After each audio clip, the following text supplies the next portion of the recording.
All right. Just about everybody has found their seats. Okay. Welcome to WiVLA's collaboration entitled Entangled. I'm Brooke Summers Perry. I am lucky enough to be the current president of the board of WiVLA. And I have a couple of things that are not in my notes that I want to start out with. One is a very important announcement. It is Margot's birthday.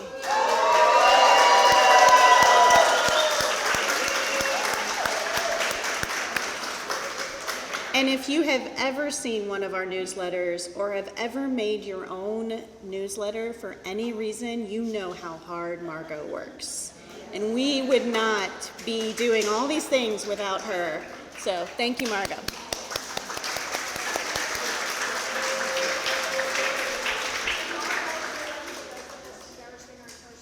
I already asked her if I could embarrass her. I didn't tell her how.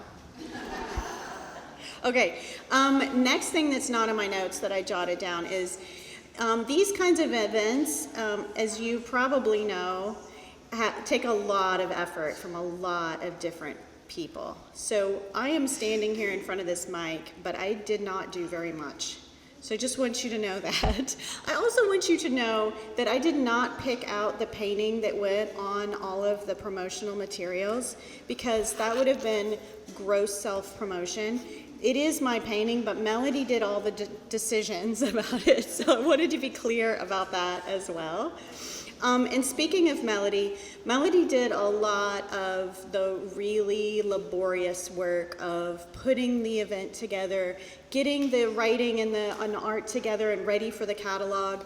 A wonderful volunteer worked on the editing. I did not ask her if I could embarrass her, so I can't find her face fast enough. But I want to just say a shout out to the board and everybody involved with all the little details it takes to put something like this on. It's incredible, not just the art, but also the event. So give yourselves a round of applause. And then,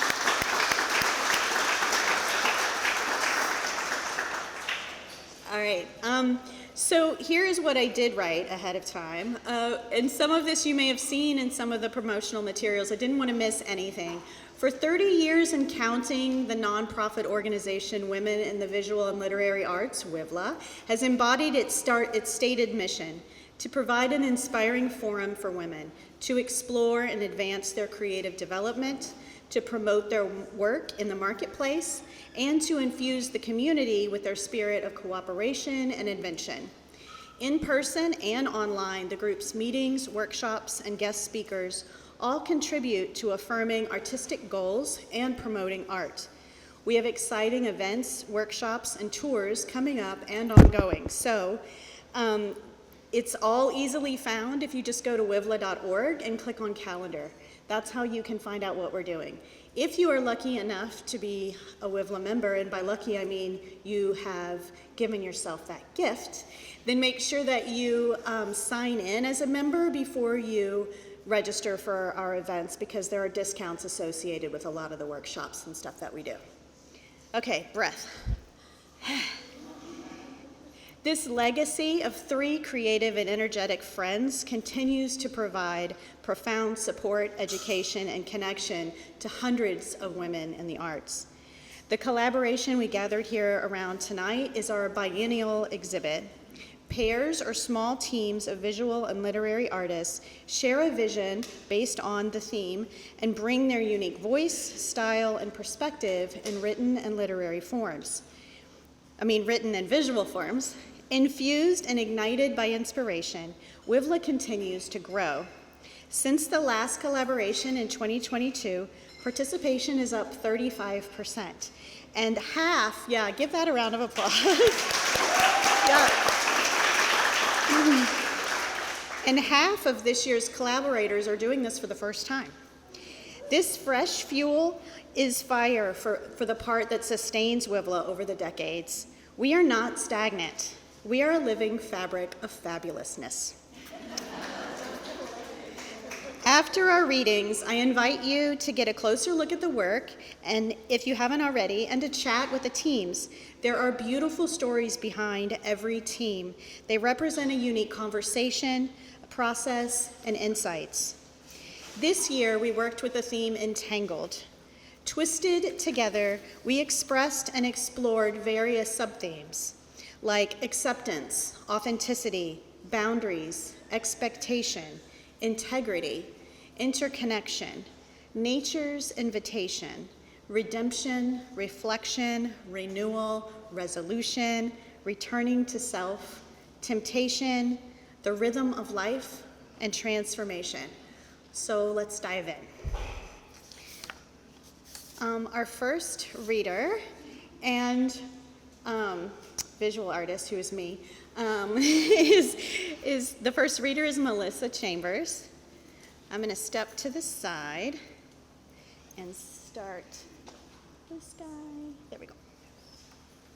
I just want to give a shout out to Living Fabric of Fabulousness. Yeah, Living Fabric of Fabulousness. I'm all down for that. Is that good? How's that?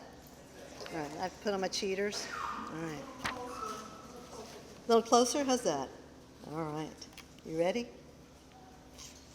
Entangled world. When was the line dropped?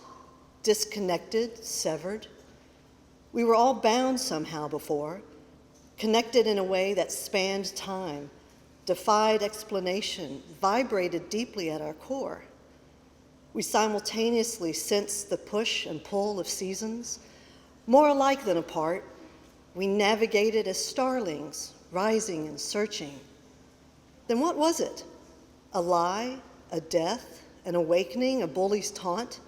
It was a sucker punch, a kick, a wrenching apart as we untethered, flailed, eyes wide and blind. Our senses dulled, our anger pricked and teased.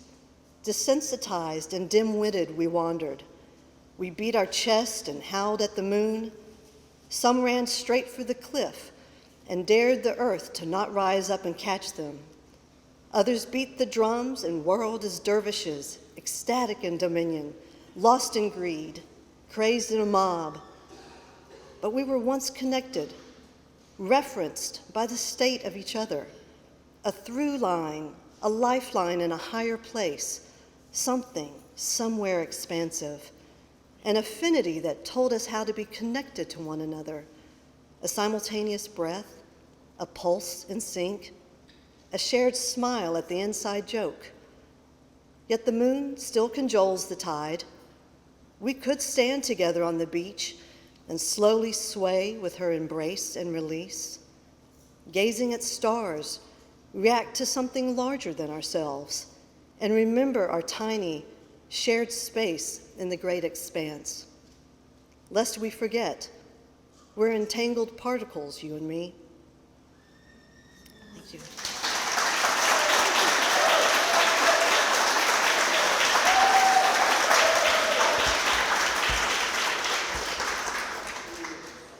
All right, next we have My Father Makes Me Dance on Point with Marie and Gabrielle.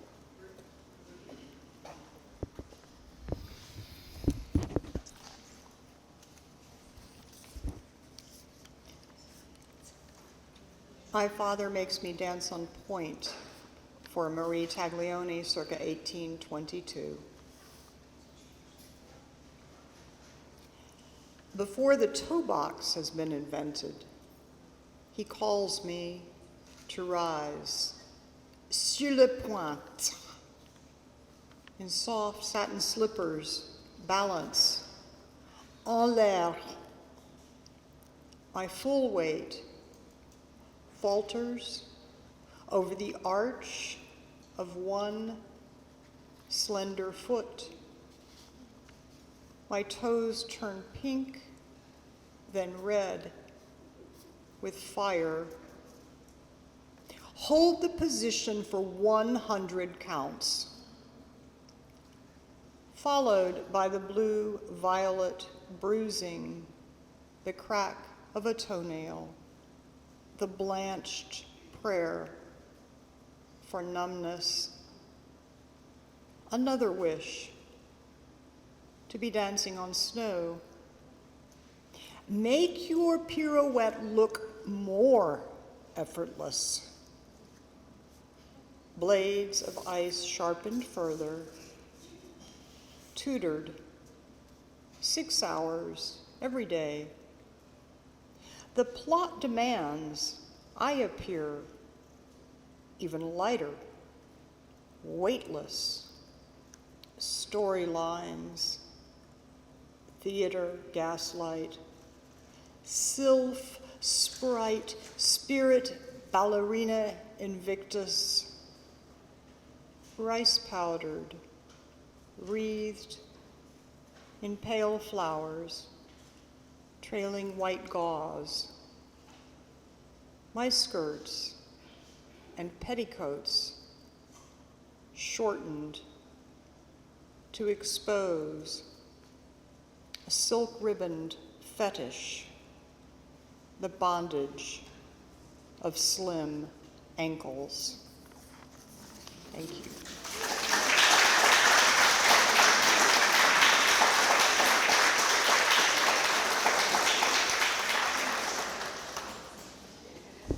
I paid homage to the dancer, but I did not say the artist's name, Ruby. I'm sorry about that, Ruby.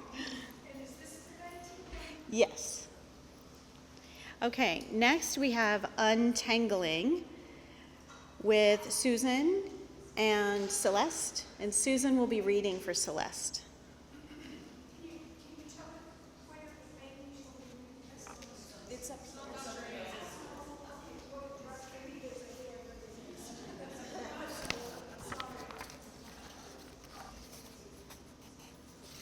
Oops.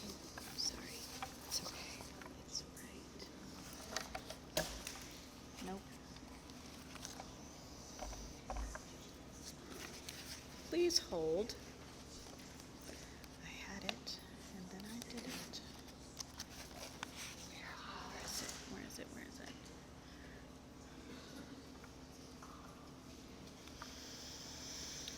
I didn't do my homework and bring my poem with me. We had it. Sorry. We had it ready. We had it all ready to go, but we'll get it here in a minute. A second. I don't know how this got mixed up. What page was it? That's Jerry's. It's okay. We'll get it. Okay, but I don't know. I didn't see it on. Close to the front. Okay. There it There is. we go.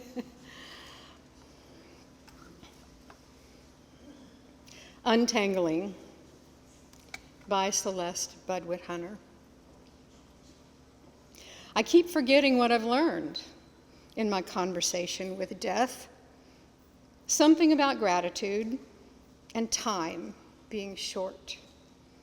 My fragile life depends on so much turning out right, but I can't survive holding my breath.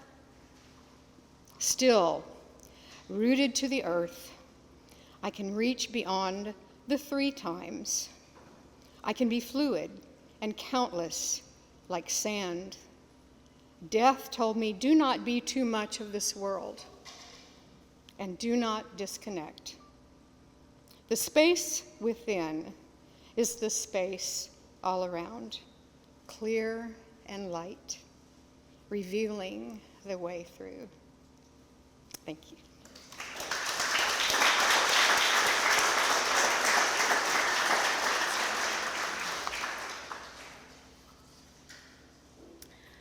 Next, we have Arabella's Story by Ellen Seaton and Deborah Ellington.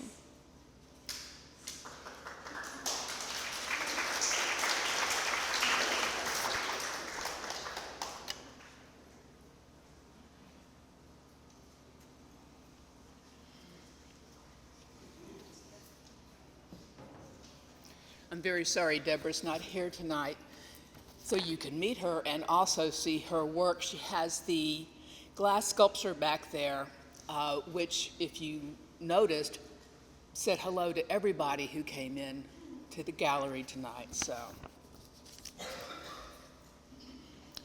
Arabella arose from her coffin and floated the short distance towards the forest. Other than the woodland creature, no one visits the long-forgotten family plots. Ever since her sister Liliana died, her relatives have been buried in the posher cemetery across town. As Arabella moved, she looked at the gray mist, only seeing a few of the trees inside the dense grove. The fog was thick, but the air felt cool and damp on her spectral outline. Arabella wore the pink gown embroidered with gold thread that served as her burial shroud. Even though her body was etheric, she was grateful that she wasn't buried in her corset. "Good morning, Raven," Arabella greeted the large bird. "What a dreary day." Sitting on one of the lower branches, Raven shook his feathers. "Actually, it may turn out very interesting. You have visitors." "Visitors," Arabella said. "No one has set foot around here in years." Yet as she looked, there were in fact 2 young ladies in the cemetery. The fog blurred the view quite a bit, but the 2 were definitely teenagers dressed in casual clothing. Raven flew into the cemetery and propped himself on a headstone to hear what the young ladies were talking about. The taller of the 2 was energetically moving about the burial plots, reading off names and inscriptions. "Look, Penny, this grave belongs to our great-great-whatever grandfather who purchased this land and built the family house." "Hunter, I don't like this place. It seems so creepy without any sunlight or flowers. At least the trees provide greenery." Penny stood fidgeting by the small entrance gate, watching her older sister move around, taking notes about the different relatives she was meeting for the first time. Hunter stopped at one particular gravesite. "Penny, this headstone has the name Arabella on it. Do you suppose this is grandmother Liliana's sister? See how the concrete slab covering the grave has a wide crack in it? You know what that means, don't you?" Penny shook her head. "Earthquakes? Flooding?" "No," Hunter replied, looking at her sister and grinning. "It means this one escaped. Maybe some of these ghosts haunt the old house." "The house we're moving into? Well, thanks for putting that fear into my head. Don't you remember Mom was telling us about the family lore? The 2 sisters who had a big fight. Arabella died suddenly at the age of 20, before the 2 could make amends. According to legend, Arabella was a spoiled brat. Liliana accused her of trying to steal her fiancé and never forgave her. I found a box in the attic with several of Arabella's diaries and other papers. I can't wait to read them and see if she wrote about this." Looking out from the trees, Arabella jumped. "What was the young lady saying?" "Raven, that's not true. I never wanted Lily's intended. It was such a misunderstanding, but apparently Liliana believed it all her life. I spent decades waiting for her to visit my gravesite, so she would tell me she still loved me and missed me." "Arabella," Raven said, "maybe this is why you're still here. You've been waiting for resolution from someone who didn't know the whole story. In her version, you were the one who wronged her." Arabella watched as the 2 girls walked out of the cemetery and started down the hill. "That's what kept me here," she said. "I wanted closure before I transitioned to the light. If Lily isn't going to make peace with me, then why should I stay?" "There are other ways to find resolution," Raven said. "Did you hear that the one called Hunter has your diaries? She intends to read them. Maybe you can hold off transitioning for a little while longer. You might even want to move over to the family house and get to know these 2 sisters." Oh yeah, that's when the fun begins. "They are your great-great nieces, and their parents are taking great care in renovating the old structure." "Of course," Arabella said, "that's a fascinating idea. If Hunter reads my diary, she'll get my side of the story. Will that work?" She felt encouraged. Raven said, "Now that the fog is beginning to lift, you can at least see your nieces better. Why don't you follow them as they go back home? Penny might be afraid, but apparently Hunter can't wait to get to know you." Thank you.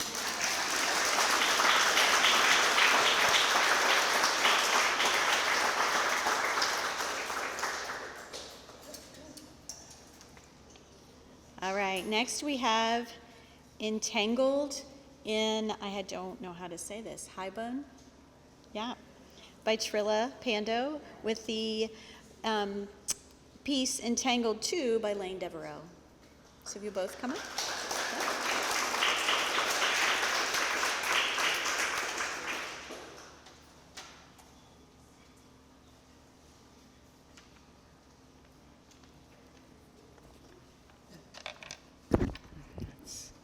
There. Is this good? Okay, it is pronounced Haiban, and in case you don't know, as many don't, it is a form of Japanese, I guess, poetry that combines a prose description of an incident or situation that is then followed by a haiku. And it's very entangling once you start writing them, as you may have noticed. I did quite a few.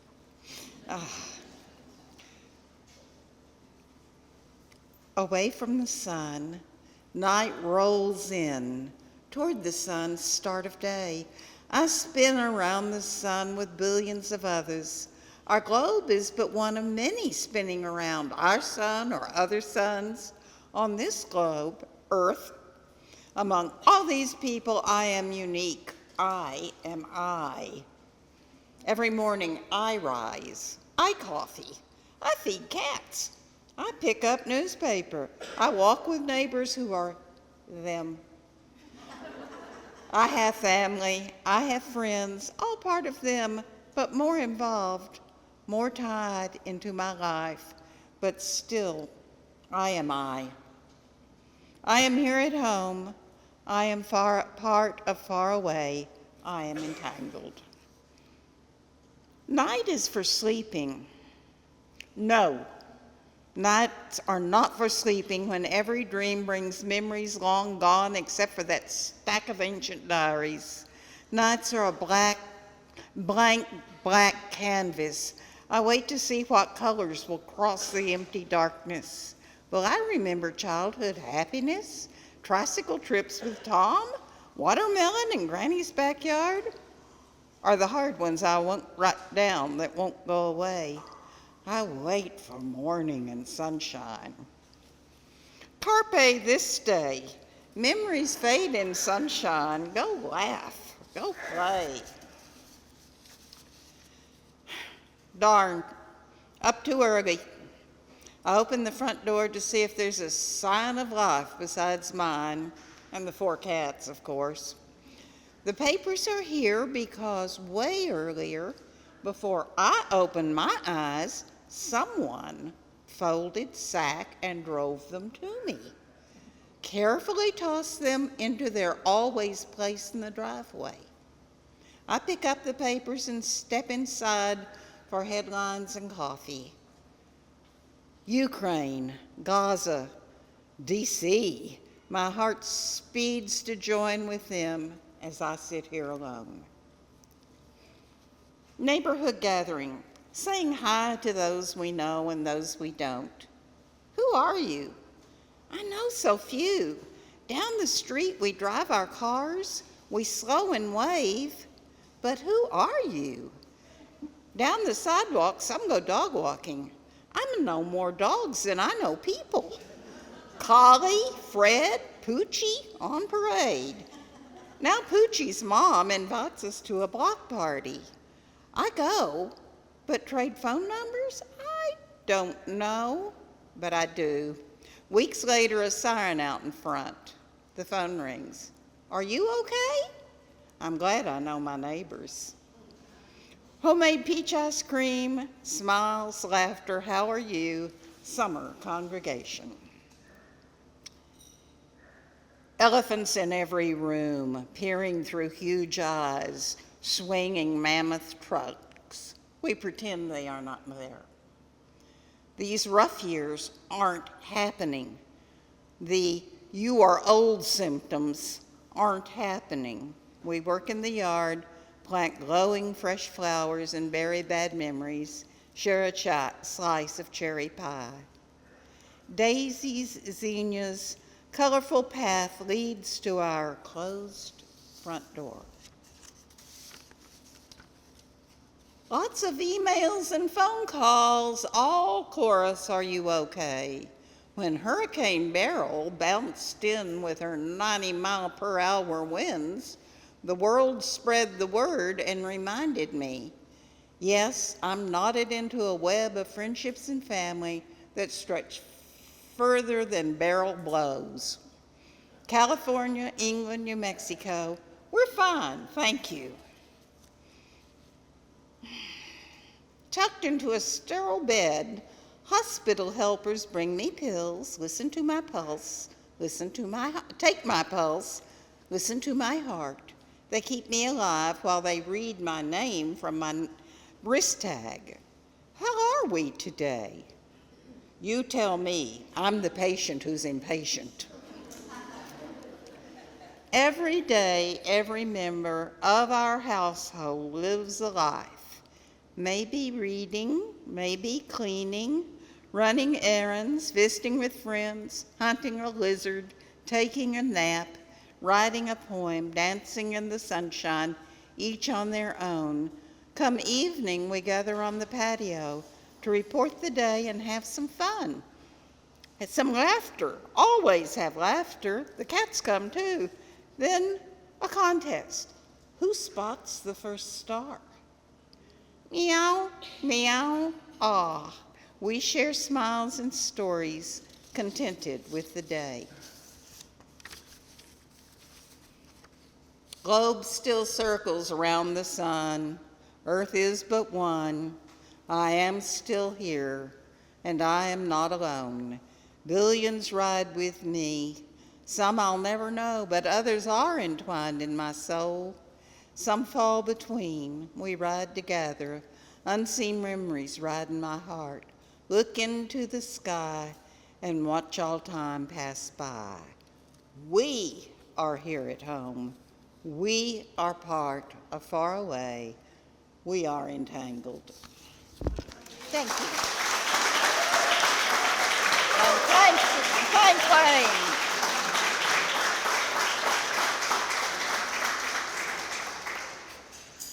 Next, we have The Braid of Life by Sherry Ward with artwork by Gail Plunkett.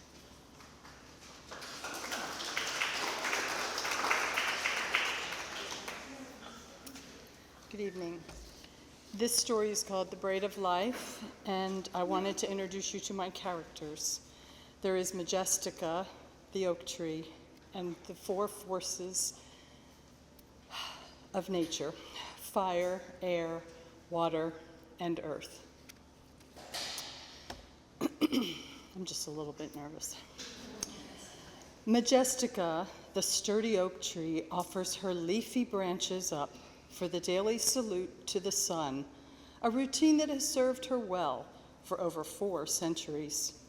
Her thick, lofty trunk, wrapped in weathered bark, supports her gnarly, craggy branches as evidence of the passage of time. Soothing air whispers through her lush foliage while she visualizes the intricate braid formed from nature's forces: fire, air, water, and earth. Basking in the sun and feeling its heat reminds her of the time when she came to understand the role of destructive forces in creating life. Nearly a century ago, an innocent campfire spewed dancing embers and ignited a blazing wildfire, which gave birth to a raging fire monster. Fire ravaged the brittle fallen leaves and soon climbed up to the peaceful canopy of the forest. Air intensified the fury of fire's flames as the veteran oak braced herself for the approaching inferno. Throughout the years, as the oldest tree in the forest, Majestica had witnessed this indiscriminating destruction of fire as it maimed her forest, but this fierce dragon was the worst. This time she gathered all of her strength as she repelled the heat and endured her scorching bark. She prayed for relief. Air mercifully blew the flames into the open fields while it summoned water from faraway clouds.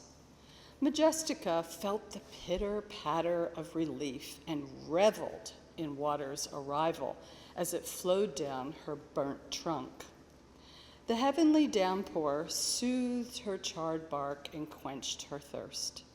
It infiltrated her deep roots, embedded in the nurturing confines of earth. Water gently reminded Majestica that while the old oak tree exemplified a pillar of strength and resilience, her life had been saved that day by water. The wise oak understood her entwined relationship with water, and she appreciated the gift from that day forward. After fire withdrew and the smoke cleared, water soaked the nutrient-rich ashes deep down into the earth. Majestica and her arboreal community mourned the shortened lives of their older companions, as well as their young, fragile saplings. However, to fire's credit, it had cracked their seed coats and thinned the canopy, thus allowing in the vital life needed for new growth. Meanwhile, Earth collected all the burnt remains and reverently held them for the future transformation. Millions of years had repeatedly played out Earth's role in creating new life. Earth understood its dependency on fire and water for this creation. The newly enriched and well-hydrated soil provided the perfect vessel for new life to flourish. Earth became a quiet partner and a humble contributor with nature's forces. In time, with the collaboration of fire, air, water, and earth, young saplings and rich vegetation appeared. Soon, Majestica's human and animal companions began to shelter nearby, climb her strong branches, and admire her beauty. Air carried to the animals their most basic requirement for life, the oxygen that Majestica and her plant community breathed out. In exchange, air carried to the plants the critically needed carbon dioxide that the animals breathed out. Air performed its symbiotic dance and silent symphony in grace. Majestica and her verdant surroundings thrived once again, and air confidently smiled at its own valuable contributions. Majestica is drawn back from her daily meditation as the evening's stillness and darkness blankets the forest. Standing nearly 80 feet tall and 100 feet wide in her canopy, Majestica sees her impressive silhouette in the elongating shadows. She eagerly awaits her favorite time of the daily cycle, when the distant fire of the sun brushes the sky's canvas with a luminous landscape.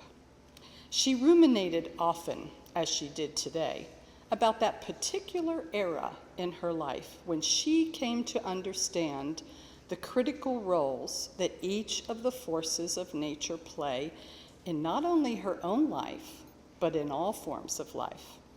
Fire clears the way, while air carries the breath of life.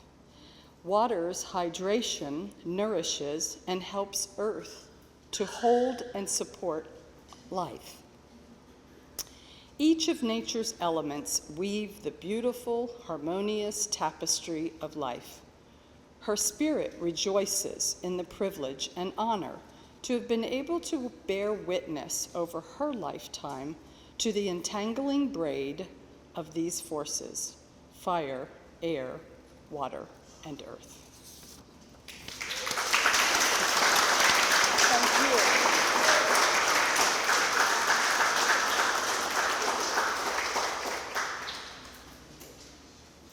All right, next we have The Music of Infinity by Gwendolyn Womack with artist's work Myrtle and Lily by Melody Locke.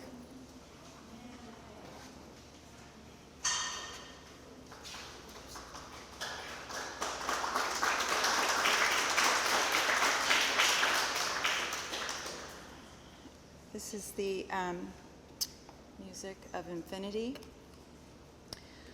One day when we are stardust again. Sorry. That's okay. Oh, okay. All right, I'll start over. One day when we are stardust again, the atoms of my heart will recognize yours, dancing in the light of this universe, the arms of our souls forever entwined. That's it.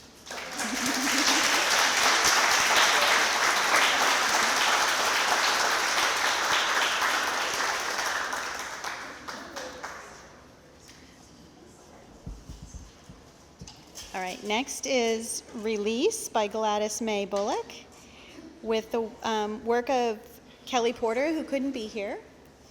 Yes, and we apologize in advance for anyone who has to speak after Gladys May. Everyone in the organization knows this. Okay. Thank you. Y'all are very kind. Oddly enough, I wrote a piece entitled Release initially, but when I realized release means I wanted to re-ease some of the stresses and disappointments and outright frustrations that perhaps we all endure. So when I'm talking about the strands, I'm talking about the strands of doubt. I'm talking about the strands of disappointment. I'm talking about the strands of frustration when I recite my poem. The twisted coils of my strands are caused by the toils of my dusk to dawn storms of life. I just said some of those things. I talked about disappointment, I talked about fear, I talked about anger, I talked about loneliness. I'm talking about all the things that we need to release to get re-eased of. The storms come to release us, to re-ease us for my knots that perhaps on my own I cannot. But oh yes, then comes the morning dew. Spiritually, the morning dew means a fresh new beginning. Well, I had some frustrations today, so I'm looking for my daily morning dew.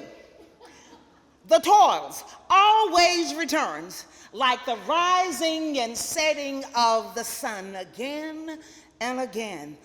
The storms, whether lightning, rain, or hail come. Oh, but Gladys May Bullock, she awaits for her daily morning dew. A beginning, a release to re-ease the storms. Cause my entangled strands. My strands are my frustrations, my disappointments, my loneliness, my outright anger, and drives them out, now requiring a move away from strength of will to an anchor of hope to brainstorm. You see, we all need somebody to calm us down, to re-ease us, cutting out those things that damage us, and that keeps me seeking to an anchor of calm, to re-ease as I once again await my morning dew.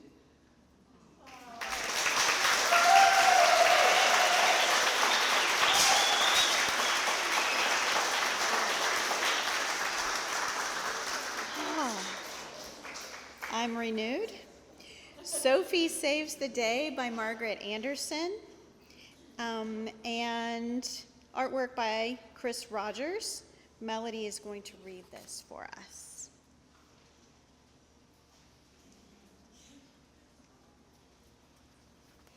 Oh, joy, I get to follow.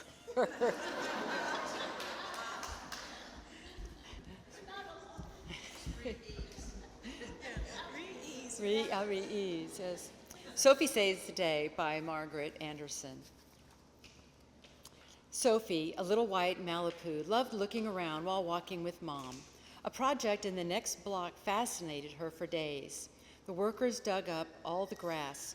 A tractor with a big scrapey thing smoothed out the dirt. A truck with a machine turning round and round dumped gloppy gray stuff on the dirt.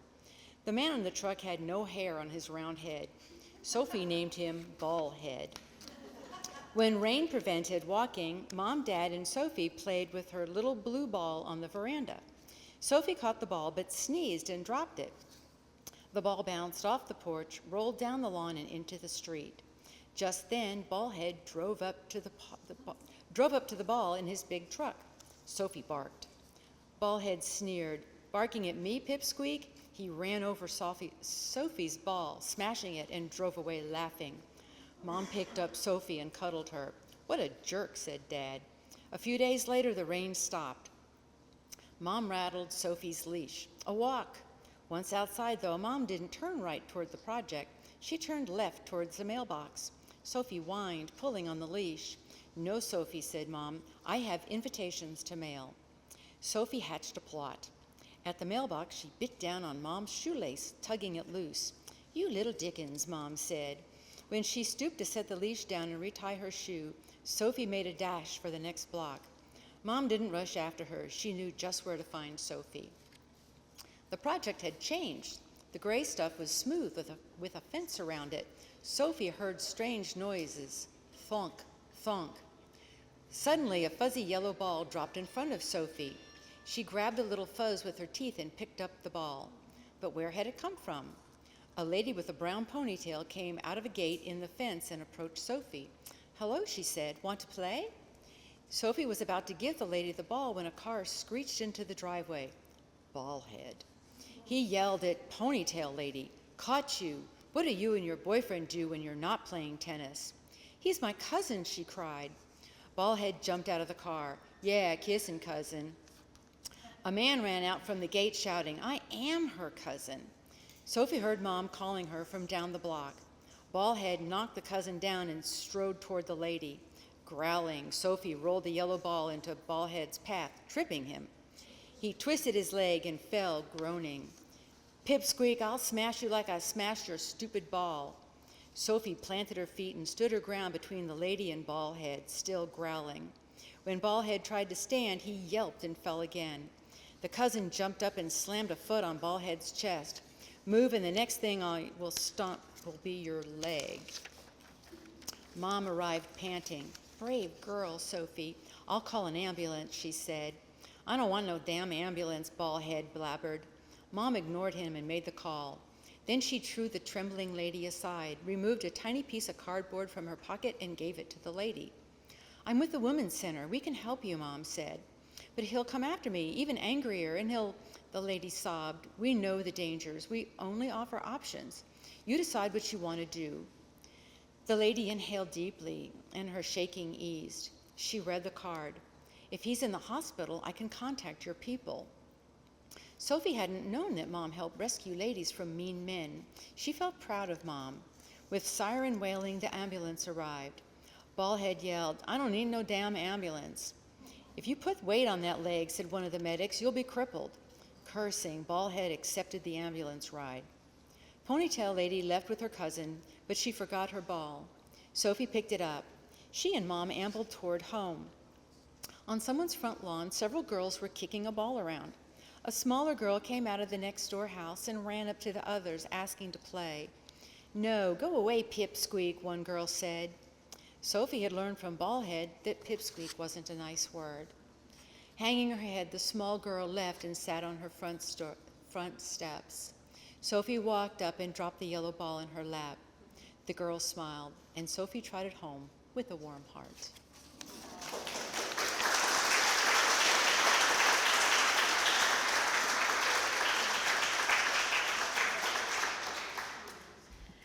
All right, the next one is Untangled Love by Gretchen McDaniel, and the artwork is by Jamie Frontiera. Frontiera. Did I say it right? You can say it for us, that way I won't. Thank you for reading. Sure.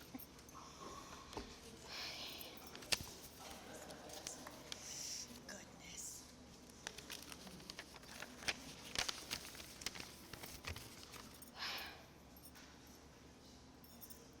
I wake up, tangled in my sheets, after my shower, combing out my wet and knotted hair. I almost trip over the laundry, still unsorted. All mixed together, I get ready to go out into the world, sorting out the errands I need to run, making a list, scheduling one stop after another, then crumpling the paper, tossing it into the trash. Oh yeah, I need to get trash bags. I'm confused, I'm overwhelmed, and then I smile. I'll go to my studio, and that makes me feel better. I drive to my studio, getting mired in the traffic on the way, listening to the news on the radio. I get caught up in the incomprehensible, in the twisted claims of certain political personalities, both elected and not.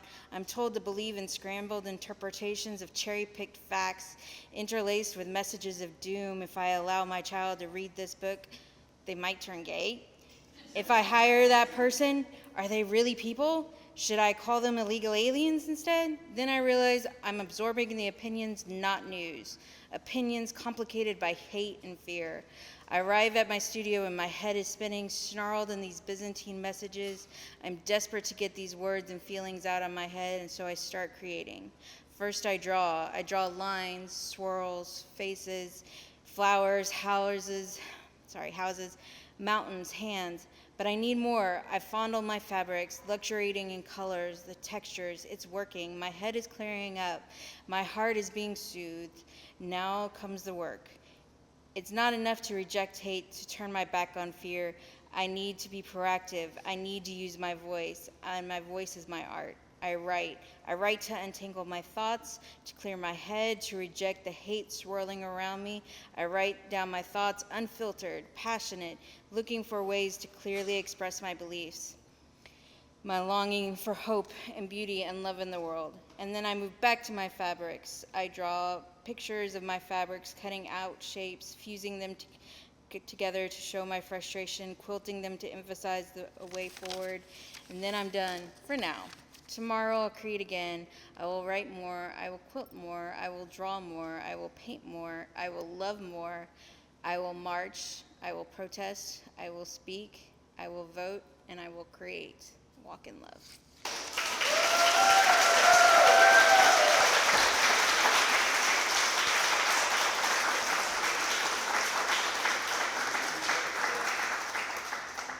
All right, next we have Entwined Haiku House by Deborah and Entangled by Marie Casamayor Harvey. I'm trying to see where, there you are.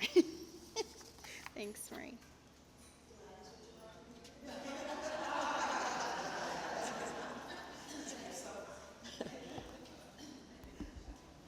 Debbie cannot be with us tonight, but hope I do her piece justice. Entwined Haiku House by Deborah K. Frontiera.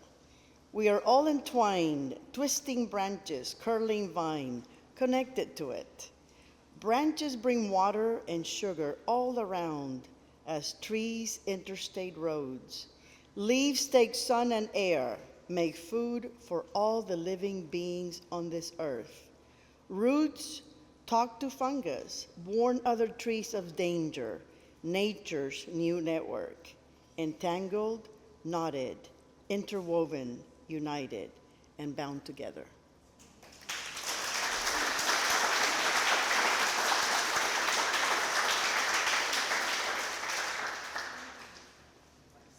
All right, next is How to Tend a Wall by Margot Stutz-Tombs and Entangled by Lines with Donna Perkins.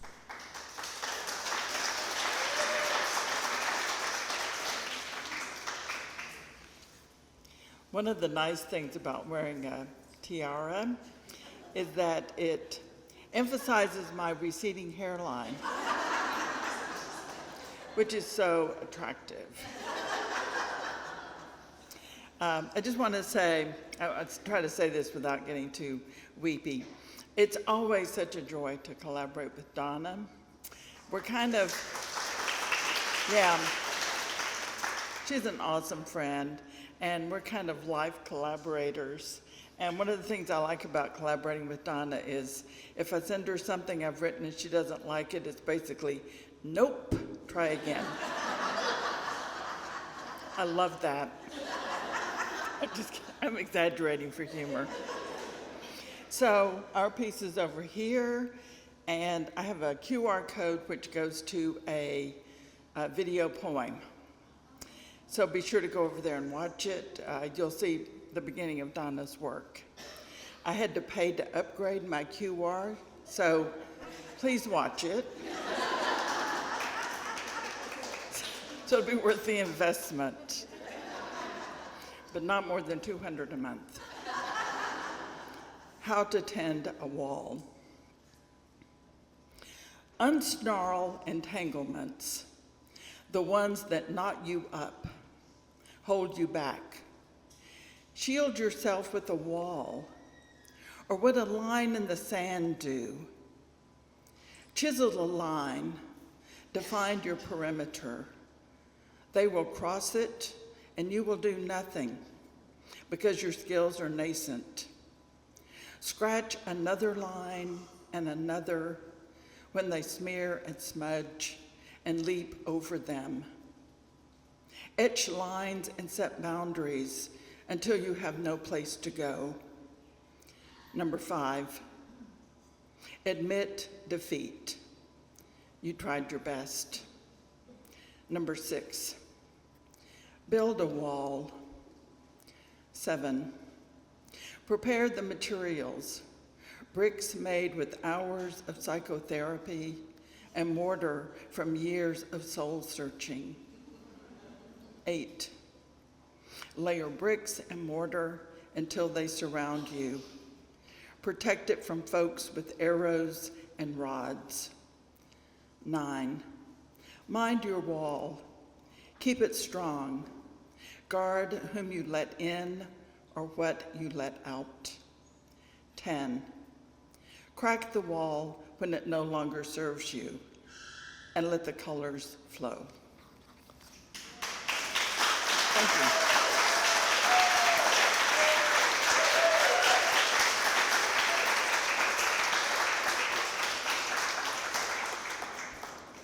All right, next we have No More Tangles by Catherine Gentry with Reflection of Some Tangled Memories by Jessica Parsons.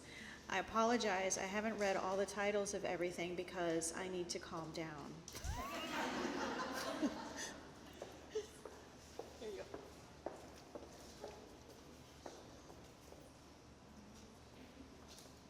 I love this piece by my dear friend Jess Parsons. I hope you do too.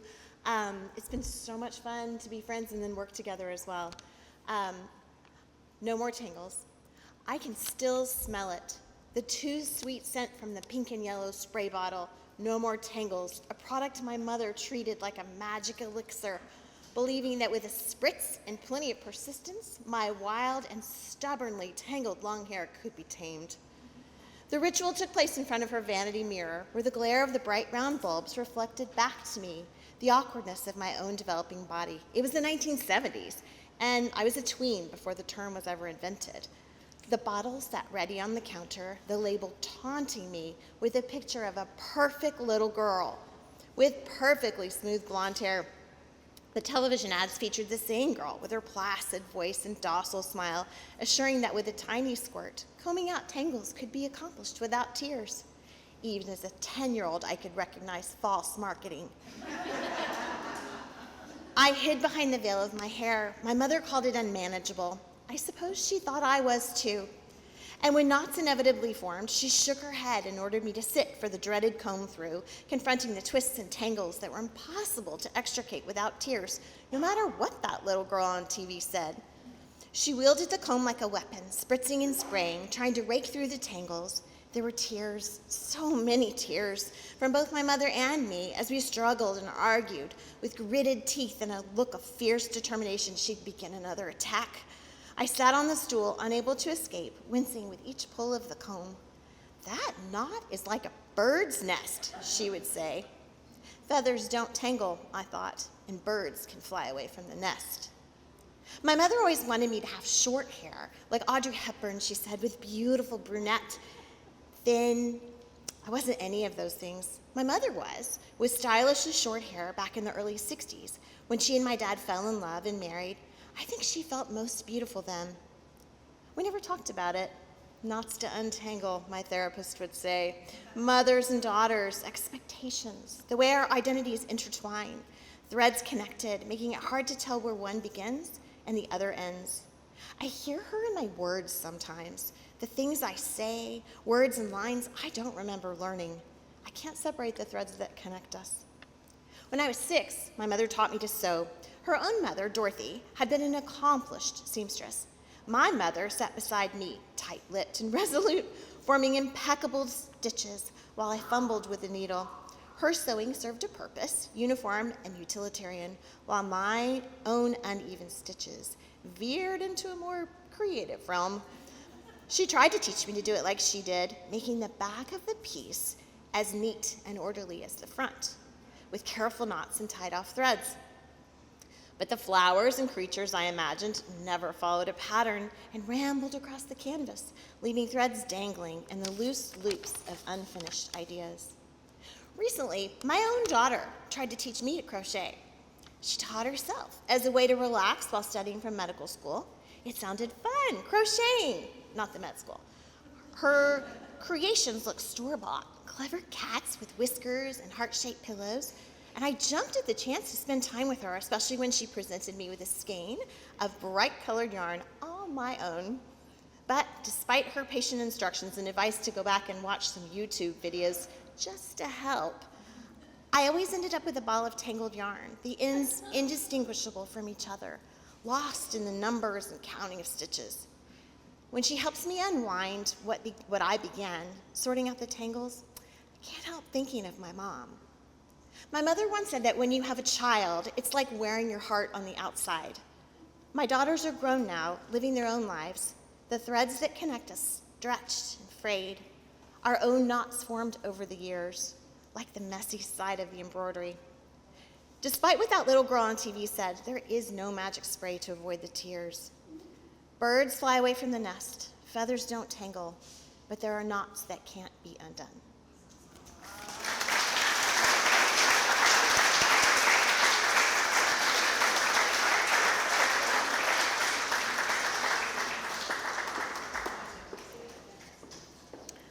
Next, we have A Web of Entanglements by Lace, by Ann Lace, and Let Us Out by Shirley Beyer.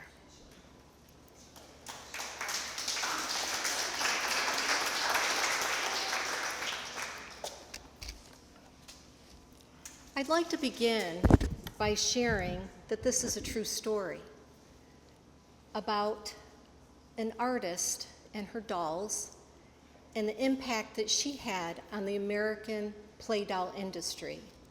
Her name was Ella Deweese Cochran. She went by Deweese.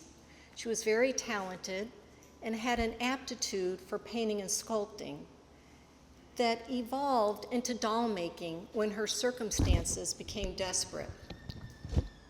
Some of her early successes making dolls were dolls that looked like children. They were called portrait dolls. And at the time, these were groundbreaking in 1934.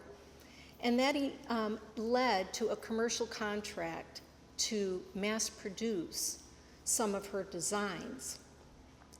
In those designs, though pirated by many companies, and because they were pirated by many companies, caused a shift in the way American play dolls were made.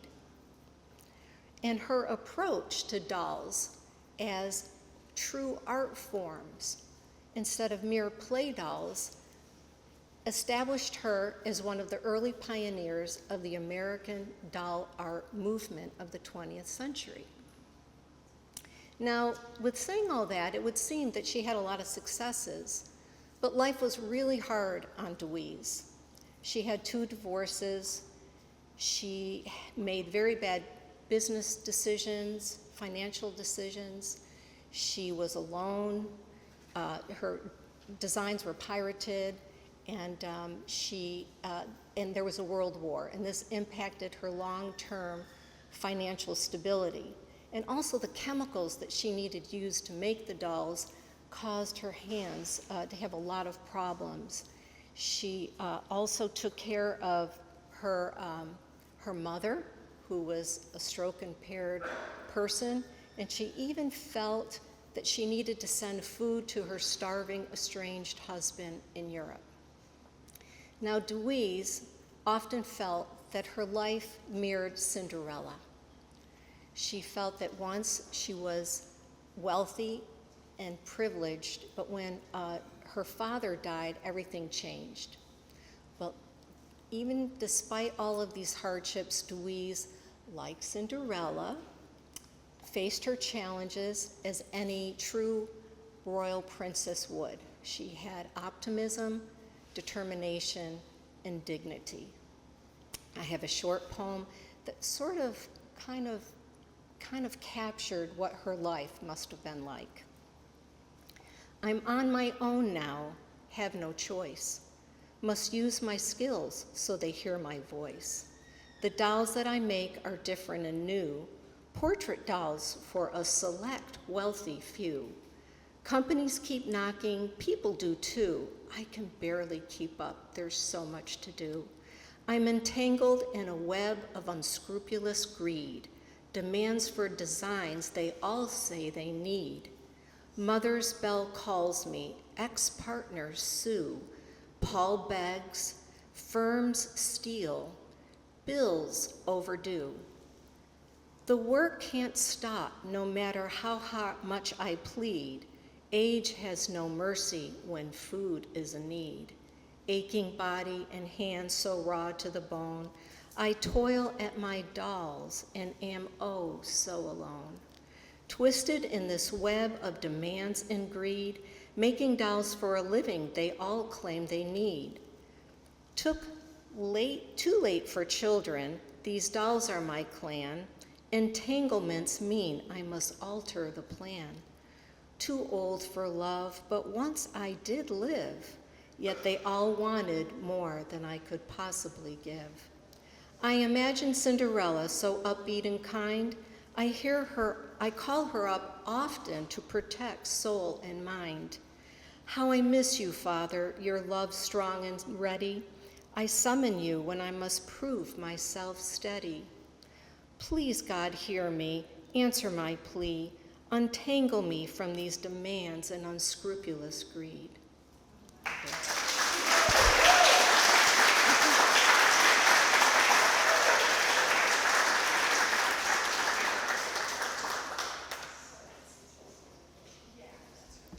All right, next is Entangled Souls by Kimberly Kemp, with artwork All My Deepest Scars by Donna Magana.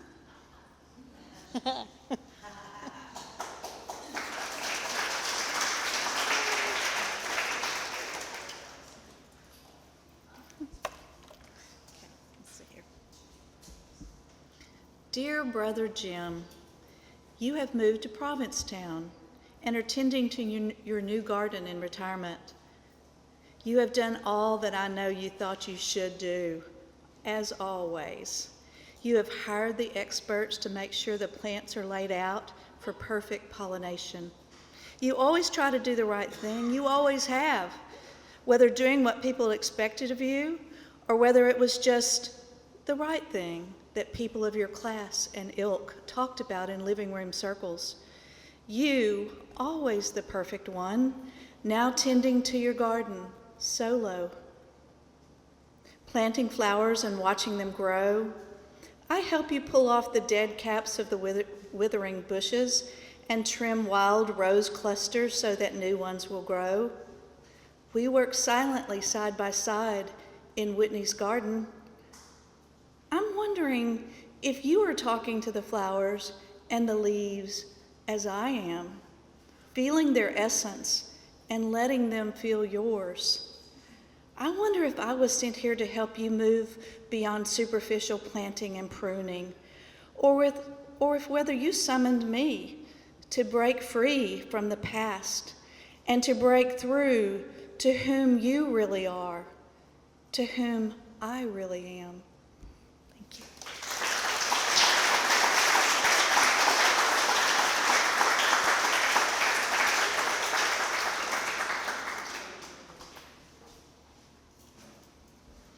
All right, next is Nature's Playground by Kathy Davis, with work Evening Gold by Liz Plaster.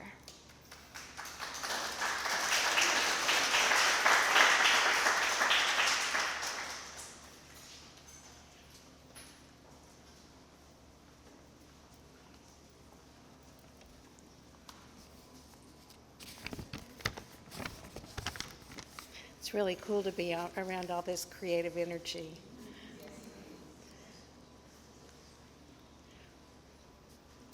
Tangerine sunrise. Barefoot, we walk the shore's edge. Toes trail golden suds. Scents of gar and shrimp bake in the morning's rising heat. We aim for the shade. As the tide slips out, 300 jellies quiver, plucked by greedy gulls. Children jump the waves.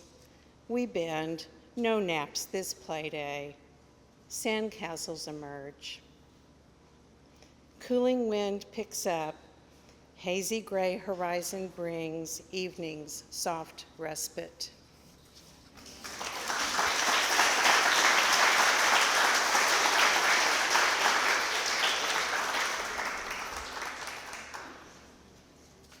Uh-oh.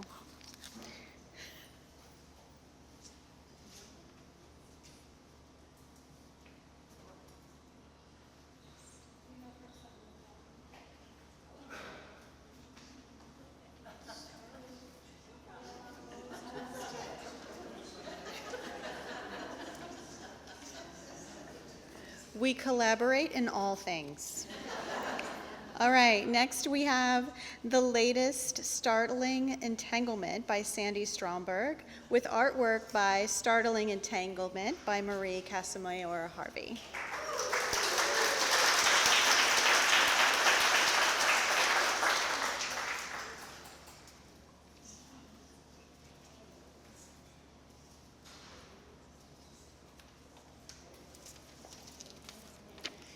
Marie and I had such fun going back and forth as she unfolded this piece of art that's back in the corner in here, and my poem kind of came about. Yeah, which is part of the fun. And I've been a member of WiVLA for 25 years and taken part in many collaborations. But each time, the exploration of a word is so amazing. But tonight I'm listening and I'm thinking how entangled has been explored in so many aspects of life. So these are always fun. And sometimes we get entangled with things, everyday objects in our life. So that's where Marie and I got entangled. The latest startling entanglement. I'm teetering, then falling. Branches wedged into the firm corset of my black rubbish bin have won our tug of war. Their steadfastness throws me 2 feet off the back porch, flat on my back into the driveway's prickly gravel. I see oranges and reds instead of stars. Reckless, my mind says to my feet. You stood right on that edge. Usually, I don't fight geometric objects. Don't think squares can be turned into circles. Don't want to be the bird with a broken neck, jittering in and out of life. As though my body were a shelf at the corner store, I take inventory, head, neck, arms, legs. One finger complains as it swells. Red scratches drip down my forearm. 2 blue jays land on the fence, chatter about my presence, then jet away as a squirrel barrels along the planks. He too seems curious. I no longer care, content in this suburban wilderness to lie contemplating the bright blue sky peeking through the live oak's green leaves, composing this poem in which I am the scene. Thanks.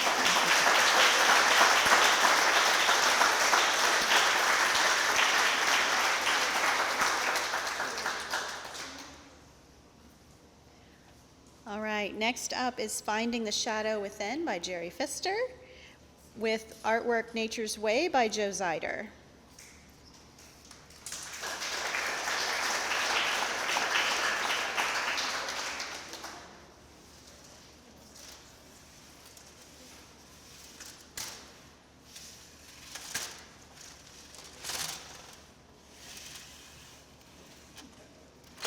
Here she is.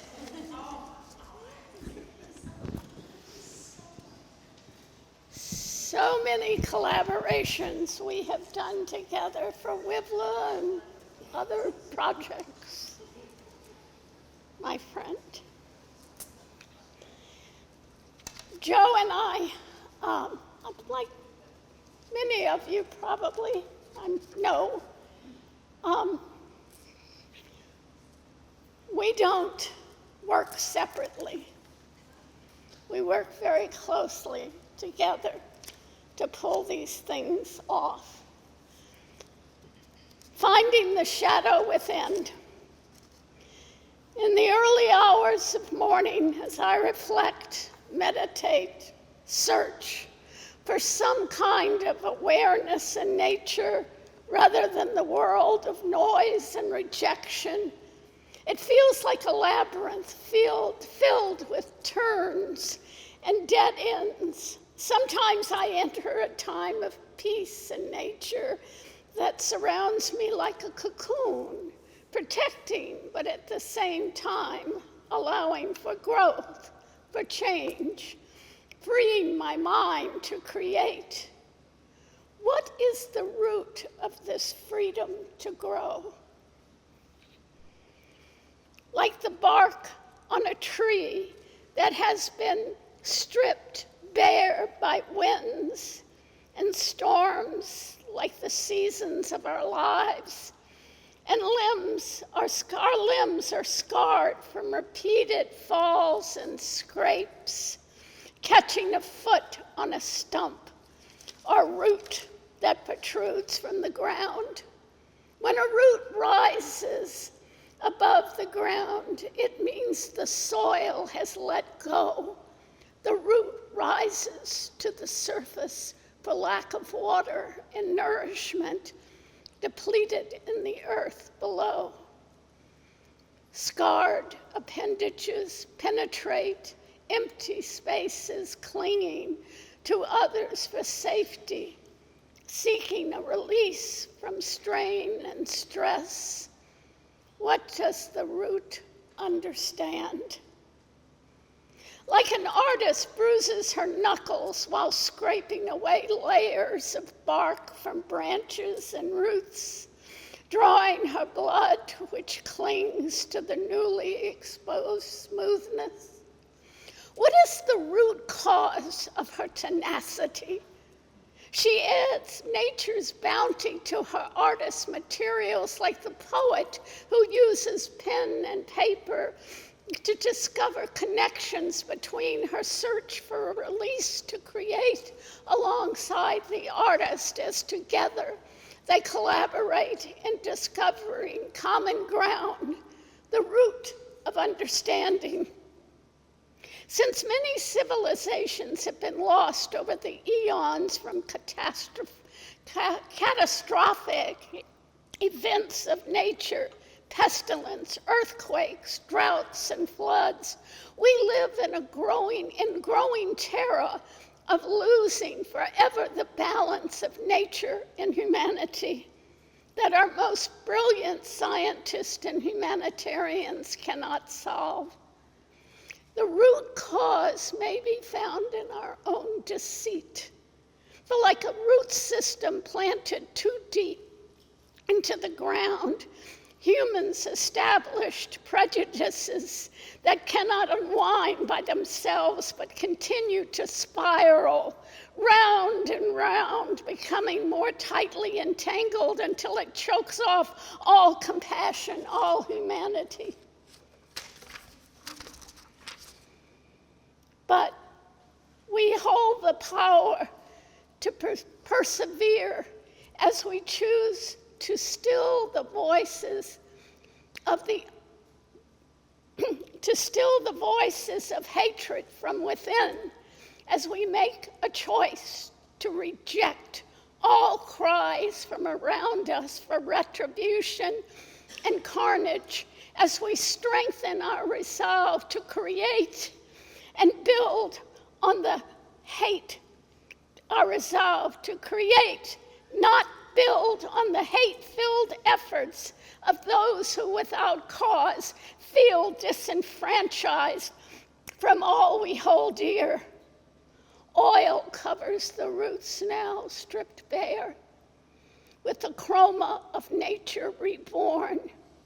As our eyes close once more in morning meditation, familiarity comes in waves, healing our fears and terror as the shadow rises, transforming our evolution.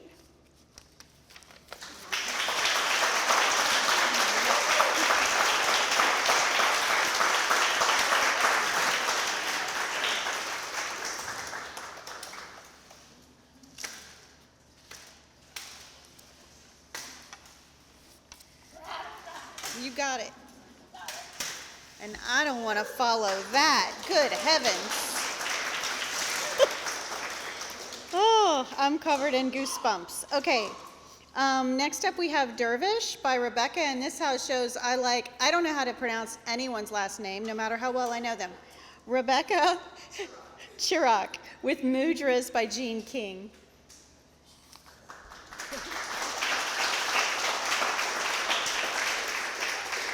Okay, and my artist partner actually had to leave unexpectedly, so she's not here, but her name is Jean King. Dervish. You live here now. You can take all of that off. I untangle the dark thread of your bias from around my heart and discard it. Turn. After years of yearning for a child, I bend in prayer and feel the first flutter of her movement. I reach my hand out to the golden thread of gratefulness and wrap it around my heart. Turn. I sit at an iftar table full of women, alone. No one speaks to me. Instead, they talk about me in Turkish. I offer to pour water for the woman next to me. She laughs and turns away. I pull the dark thread of hurt from around my heart and release it. Turn. I'm in the Turkish grocery store 3 months after my husband left me. A man I vaguely know has cornered me and is telling me urgently about how his aunt's husband left her for their teenage Azeri neighbor.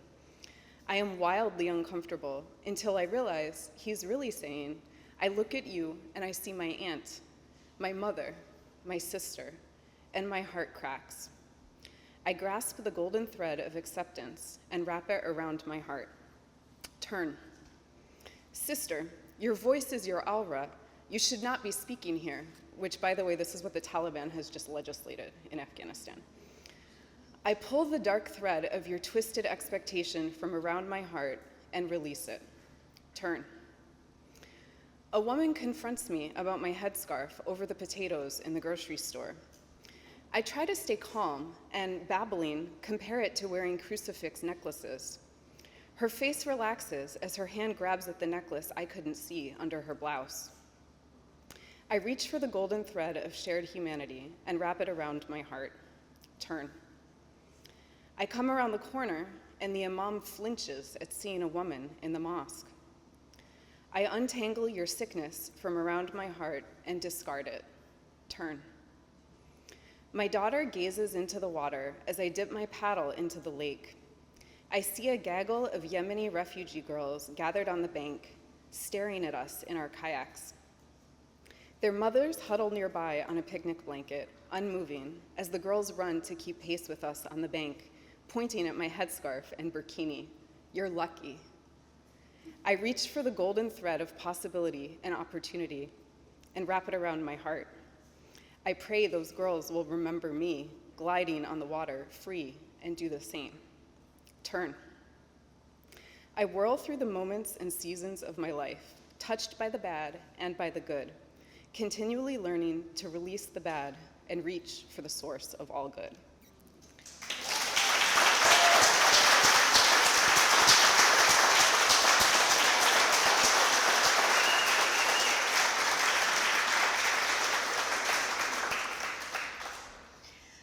All right, next we have Do Not Sink into Sadness by Kay McStay with artwork Do Not Sink into Sadness by MJ Fagard.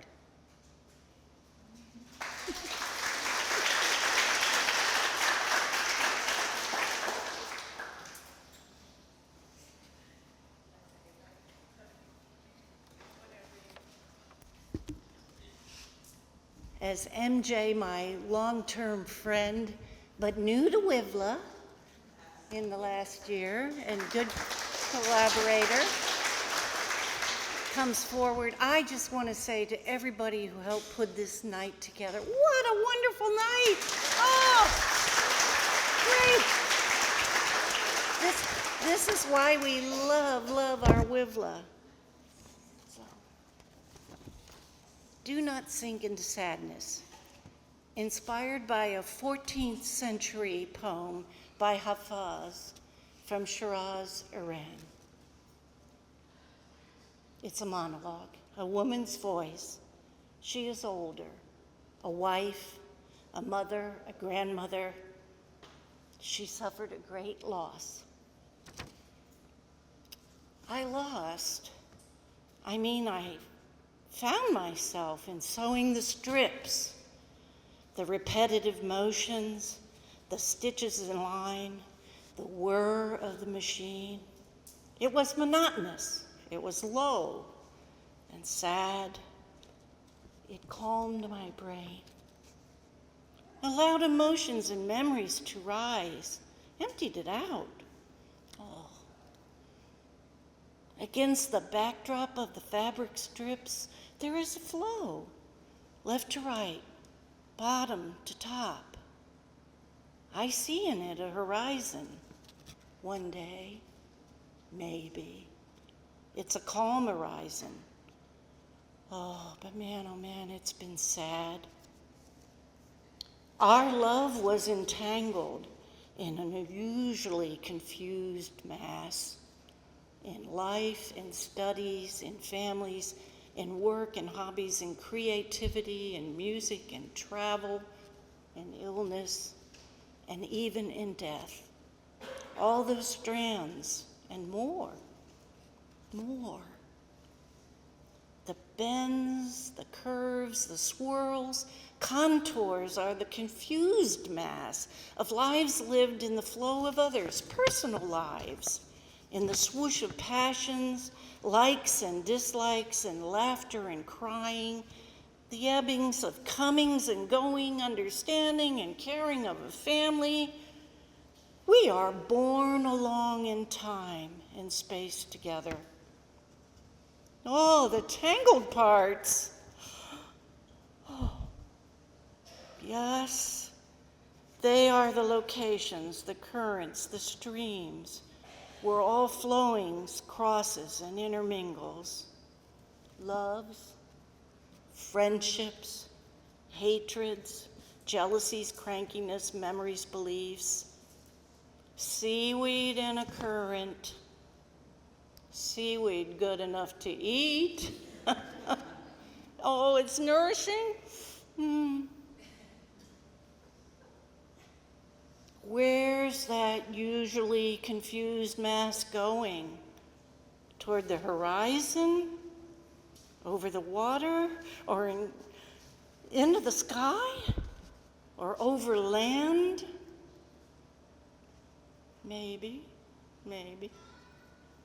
Moving gently toward the light upon the waters, like ashes thrown. I read this poem from the wise poet Hafez, who says, "Do not sink into sadness." He writes it 8 times in one poem. Imagine all that repetition, that bringing your mind back and forth, and then the eventual calm in the lines of his poem. I wish for that calm. I believe I will find it eventually. Thank you.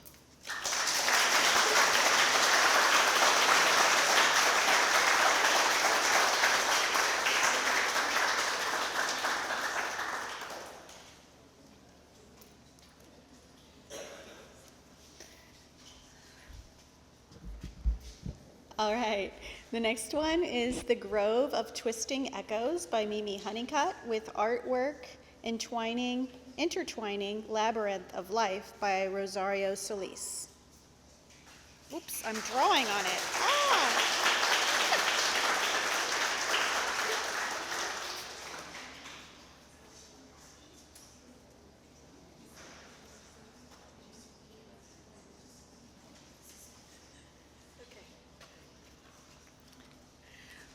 Please give me a moment.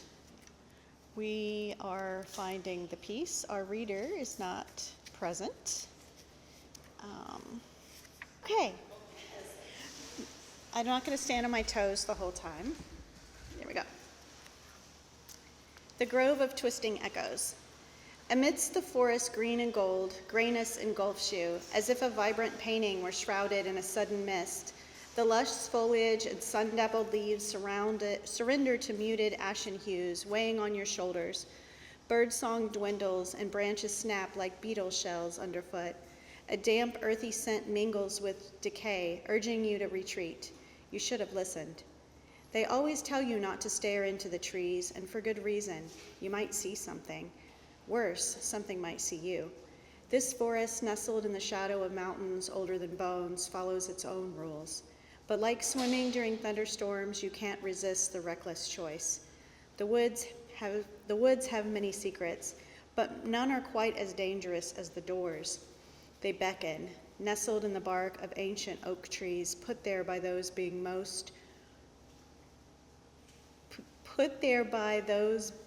most are scared to name. Like a foolish child, you venture closer. You've soon blundered into a small clearing where a creature lounges beneath a canopy of oak and hemlock.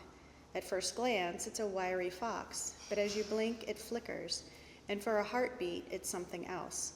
Something ancient, with fangs that gleam and eyes that taunt, reflecting the dappled light like shards of glass.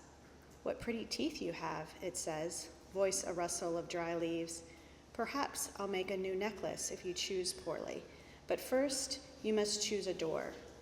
Its muzzle tilts toward a tree with a red door fused into its trunk. You glance back at the smirking fox, its necklace of yellowed, cracked teeth flashing against its red fur. With a deep breath, you pull the door open. The first door reveals a backyard birthday party, its laughter spiraling into dissonance. You see your tween self grinning at a cake, surrounded by classmates. The scene is beautiful, yet wrong. The decorations are vivid, almost too bright, like a photograph overexposed. This isn't right. Summer birthdays are never so big. Something is too tangled, too alluring. Your friends' faces blur and shift like smoke, and laughter twists into an unsettling cacophony. You hate the noise, enough to pull back and slam the door. The second door opens to a hospital room. Your friends are there, signing the cast on your arm with bright markers. It's a memory you remember fondly, but as you watch, the details unravel like threads plucked from a frayed sleeve. Wasn't the ER wait agonizing? The cast signing happened much later. Small comfort after the pain and snapping when they said it. The incessant buzzing of flickering fluorescent lights is interrupted only by the jarring squeak of a nurse's cart. sending you stumbling back, the old pain throbbing in your arm. You slam the door. And then there's the third door, and the worst memory of all. You hesitate, but the flashing fangs compel you forward. This is the memory that's driven you to solitary hikes in old, hungry forests. The night you gave a ride to an acquaintance, only to discover too late that he was a murderer. You did nothing wrong, but you bolted, never telling a soul. The memory ransacks your senses, each vivid detail sharp and unforgiving. The cold night air biting at your skin, the fear palpable. The fox creature watches, eyes gleaming. You don't have to face what you cannot change. It growls a taunting edge in its voice. Crushing your lip between your teeth, you step through. You see yourself in the car. See the man's funny smile. Too soon you see the gruesome evening news and cringe at your unintended part. The dread locks your feet in place. Yet beyond the car and chaos, there's another door, not dream-tinged, but solid. It's the only other door you can take. Though your limbs feel like lead, you bolt for it. You burst from the memory back into the afternoon grove. The creature's orange eyes narrow, its smile biting, if touched, entertained. The roots of your past entwine your future. Walk with care. Walk here again, and I'll have my necklace after all. The flick of a black-tipped ear is its only dismissal. You nod, the warning clear. You need to return, not to hide, but to make things right. As you leave the grove, the forest whispers its secrets, but you know now to stick to the path and offer only a wary nod to the shadows.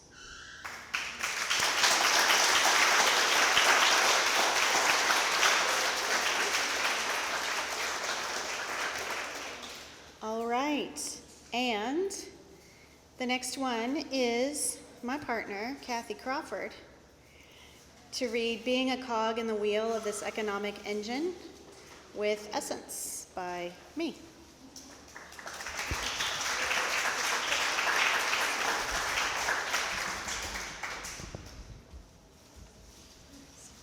This has been a really moving evening. Wow. So I'm going to read my poem, and Brooke is going to back me up in case I lose my voice. Being a cog in the wheel of this economic engine makes me feel like I am lost in life. Being anywhere makes me gasp for air.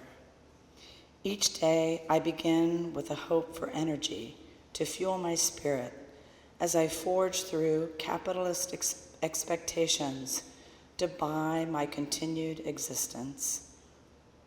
If I am the fuel mixing with air, why am I not ignited? Where is the spark plug to connect me with myself? I need to find compassion for the me that lives inside the me that lives on the outside. Each day, I wake conscious of my quandary, and it distracts me. My halting efforts toward artistic expression are rooted in the belief hard work is good for the soul. In self-portrait with thorn necklace and hummingbird, courage fumes out of Frida Kahlo's fixed gaze. The essence of who we are flames, stroke by stroke on a canvas, line by line on the page, plant by plant in the dirt.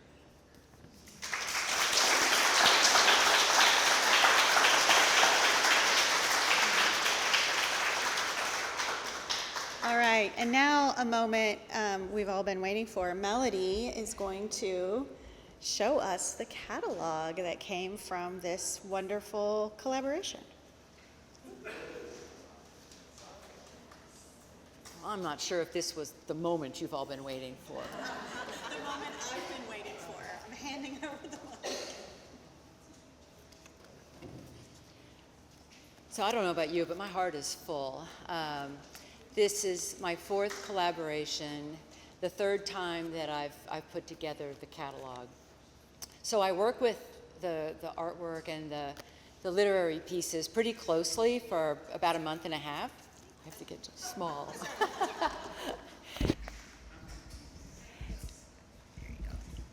you. But there's nothing like hearing the authors read their pieces. It's been very, very moving.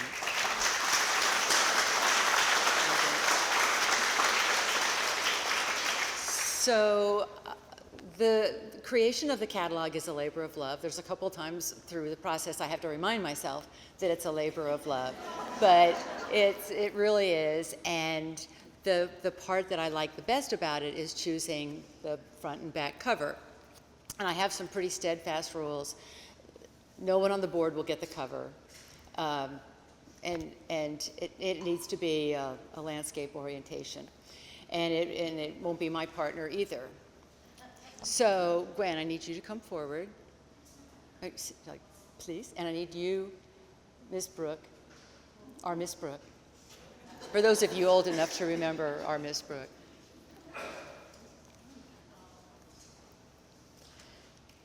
I couldn't help myself. I had to choose this as the cover.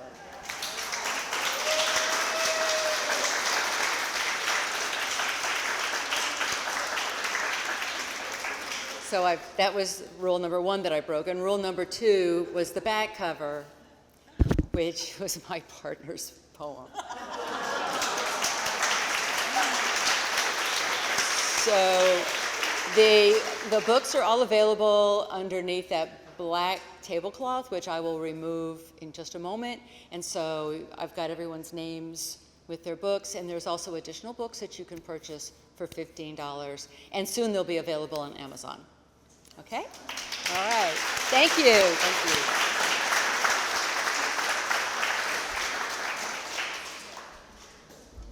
Thank you all for bringing your open hearts and open minds.